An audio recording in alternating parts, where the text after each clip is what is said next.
creatures. The basis for racism, for the taking of slaves from Africa, is very deep in the Western tradition. It goes way, way back to this idea that the descendants of Ham, because Ham looked at his father when he was naked, recall, he was naked and drunk, and Ham just sort of glanced at him, he was cast out, and his descendants become the Africans.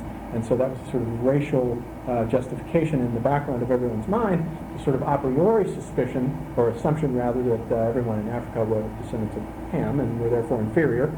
And it was divinely ordained to be so.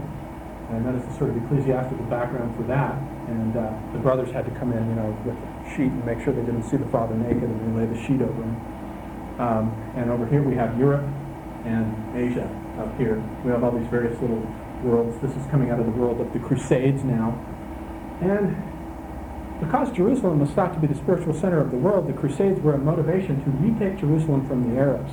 Because the Arabs were there, the Crusades begin about 1090, and they go on and on for a number of centuries. And as the West is going over there and sort of setting up these various kingdoms, these Latin kingdoms, in this intensely Arabic world, Aleppo and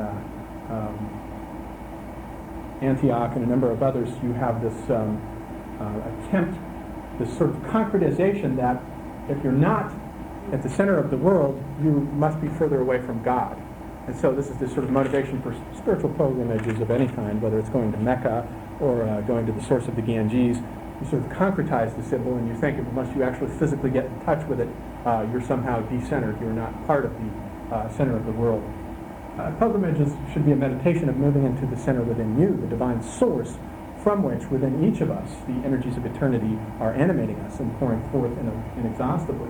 But these cosmological maps are projections of the human psyche out onto the cosmos, according to Carl Jung.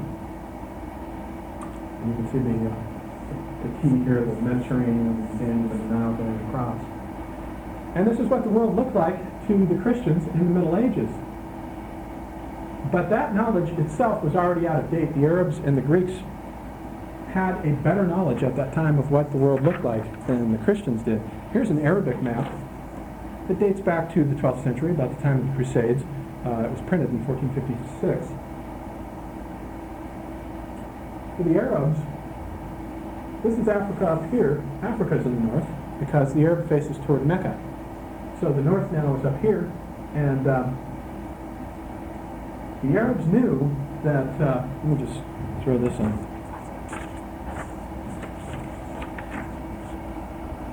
This is the Ptolemaic world map. And the Greeks thought that Africa was connected to Asia. You should barely make it out here. And that the world of the Indian Ocean was essentially a very large Mediterranean, the duplicate of the Mediterranean world over here. And but the Arabs were master sailors, and the whole mythology of Sinbad comes out of their sort of voyages. Already knew that Africa and Asia were not connected with each other. And here you have, there are no images in the Arabic tradition. You can't have images. You do have recognitions of certain cartographical facts, mountains and so forth, but there are no images. And we have Europe, here's Spain down over here, and Asia. So the world is oriented in accordance with your spiritual geography. What is, we have a tendency to assume that our maps are an accurate, objective reflection of what the world looks like. But it turns out to be the case that this isn't so. When you look at the maps of other traditions, you see that it all depends on where your spiritual geography is. You can draw the world up any way you like. So that's the Arabic vision. And the Arabic maps did have an influence on the Ptolemaic maps. Here, once again, is the Ptolemaic map. Now, Ptolemy dates from 150 AD, and their knowledge of the world, and this is a considerable improvement over the old Homeric maps from the 8th century, was quite detailed. But they hadn't sailed around Africa. It was part of the Greek fear of infinite space. The Greeks were intensely provincial, and they didn't like venturing outside the Mediterranean world. You didn't sail past the Pillars of Hercules and go around Africa. That would have been tantamount to an admission of the infinity of things. The Greeks kept things very closed. They kept a lid on their vision of the universe. For them, the word cosmos itself means a vision of a series of beautiful bodily objects. There is no word for space in Greek, actually. So space essentially did not exist for them. You have a collection of objects. And that's part of the Greek plastic obsession with the near, the present, the small, the charming, the beautiful. So they didn't know about Africa and Asia not being connected. By the time,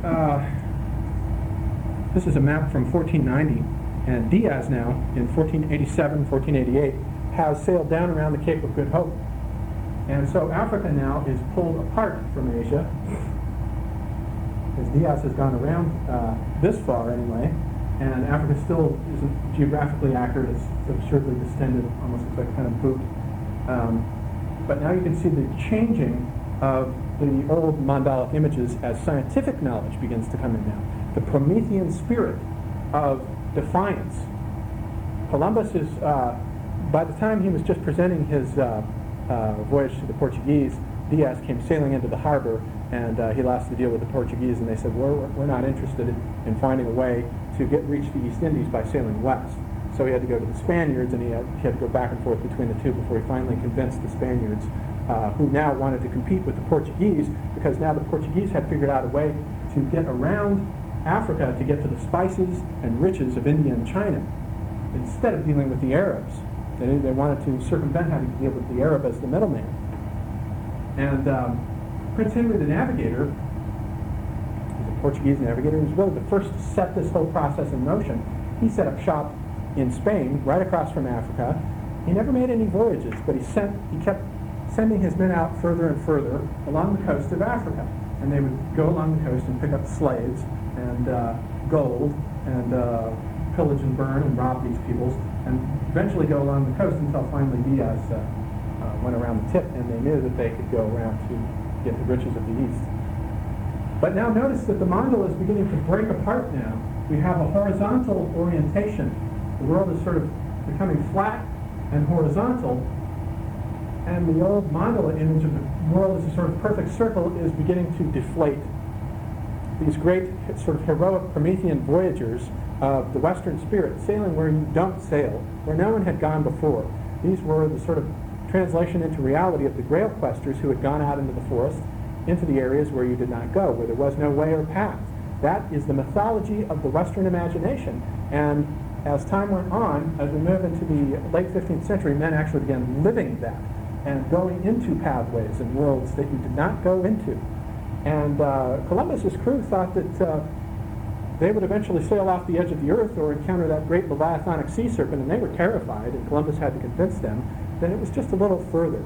And Columbus himself had made errors in Ptolemy's estimation of the length of the world between Asia on the one hand and Europe on the other.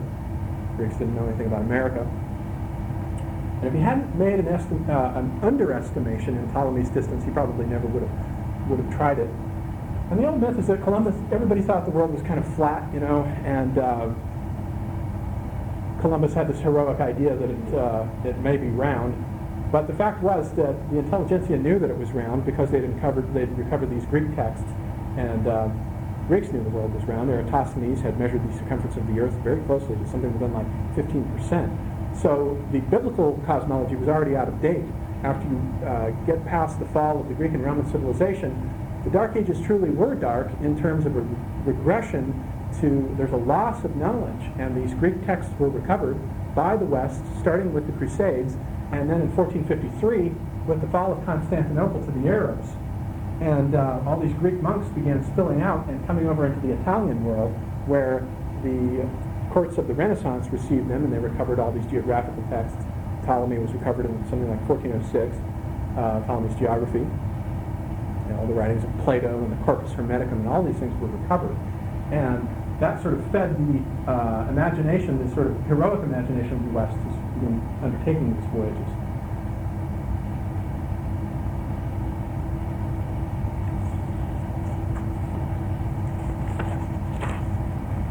This map is kind of hard to see. This is Waldseemüller's map of 1507. And Columbus has now sailed in 1492, and he's discovered not actually America itself, but the Caribbean islands. And this is the first map upon which America is given its name, America.